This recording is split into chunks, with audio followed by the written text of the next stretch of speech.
Sangat-sangat menarik. Assalamualaikum. Sebagai beginner untuk start menghafal, surah mana yang Ustaz highly recommend untuk mulakan sebagai penjentik semangat untuk kita istiqamah? Soalan ini sebenarnya bertanya tentang kalau saya dah menghafal surah Tabat Yada, Qul Huwallahu Wadduha, surah yang pendek-pendek semua kita dah hafal. Dan sekarang ni kita nak go to next level. Saya nak hafal surah-surah yang banyak fadilat, yang selalu orang baca. Surah Kahfi, surah apa lagi, Luqman, surah Yasin, surah Sajadah, Al-Mulk dan sebagainya. Antara banyak-banyak surah yang familiar, yang banyak fadilat tersebut, surah mana yang saya nak start dulu? Itu soalan dia, tuan-tuan dan puan. Saya cadangkan, kalau anda nak start dulu surah yang panjang sikit ni, anda start dengan surah apa? Surah Al-Mulk. Kenapa surah Al-Mulk? First, tuan-tuan dan puan, surah Al-Mulk ni dia tak panjang sangat. Kalau tengok Quran tu, di awal juz 29, 2 muka surat suku je. Dia tak adalah terbeban sampai 10 muka surat. 2 muka surat suku, insya-Allah mudah nak menghafal. Itu yang pertama. Yang keduanya, saya nak bagi tahu tuan-tuan dan puan-puan, surah Al-Mulk ni walaupun pendek, tapi dia punya manfaat, dahsyat tuan-tuan dan puan, dahsyat. Tengok saya share. Ada satu hadis Rasulullah SAW kata apa? Surah Al-Mulk yang kamu rasa pendek tu, manfaat dia waktu kita dah meninggal, masya-Allah, tabarakallah. Ini perkara yang paling kita nak. Apa yang kita nak, tuan-tuan dan puan-puan? Inna suratan minal Quran. Thalathuna ayah. Syafa'at li rajulin hatta ghufira lahu wa hiya surah tabarakalladzi biyadihil mulk.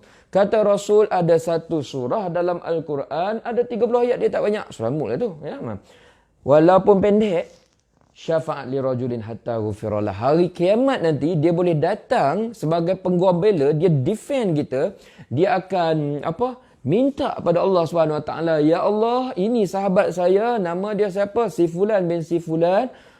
Saya tahu dia banyak dosa.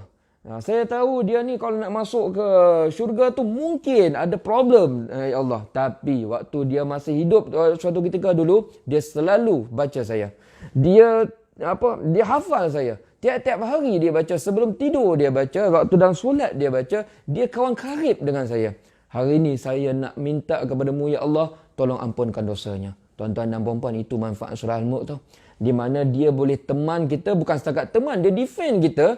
Di mana hari tersebut tak ada orang pun boleh nak bantu kita. Hari yang sangat sukar, ada pembantu. Best, tuan-tuan dan puan-puan, ya. So tolong hafal surah Al-Mulk. Bukan sekadar ini saja, tuan-tuan dan puan-puan. Saya nak share ada satu lagi hadis. Kata Rasulullah SAW, surah Al-Mulk ini boleh dinding kita, boleh protect kita daripada terkena azab kubur. Cerita kubur ni, tuan-tuan dan puan-puan, cerita alam barzah ni, semua orang takut mati. Sebab apa semua orang takut mati? Sebabnya tu, kita tak tahu lagi nasib kita di alam kubur tu, elok ke ataupun kena bantai. Kalau kena bantai, tuan-tuan dan puan-puan, ini yang kita sebut sebagai na'udzubillah min zalik. Tapi bayangkan, kalaulah, cuma kita harap benda ni tak berlaku. Kita ni susah sikit kan, nak menjawab soalan-soalan malaikat tu. Dan malaikat pun marah kat kita. Dan dia nak apa-apakan kita. Kita harap tuan-tuan dan puan pada waktu tersebut adalah at least somebody yang boleh defend kita. Nak ke tidak benda tu, tuan-tuan dan puan? Ya, saya nak, tuan-tuan dan puan. Benda ni benda paling mahal, betul tak?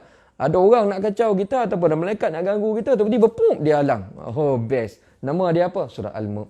Qala Rasulullah sallallahu alaihi wasallam, hiyal mani'ah, hiyal munjiyah, tunjihi min azabil qabri. Surah Al-Mulk ini dikenali sebagai surah mani'. Mani' ni apa maksud dia? Penghalang. Munjiyah, penyelamat.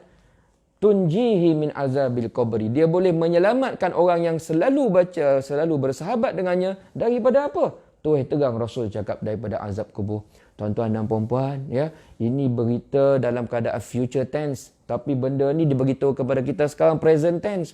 Agar kita yang berada dalam keadaan present tense ini boleh buat preparation, hafal, baca banyak-banyak surah Al-Mulk dan hafal surah ini supaya nanti kita punya future tak ada masalah, tuan-tuan dan puan-puan. Future kita apa? Kita ada 2 lagi alam yang kita akan lalui, ya, iaitu alam barzah, alam kubur, dan satu lagi alam akhirat. Surah Al-Mulk sangat pendek, dua-dua dia boleh bagi manfaat.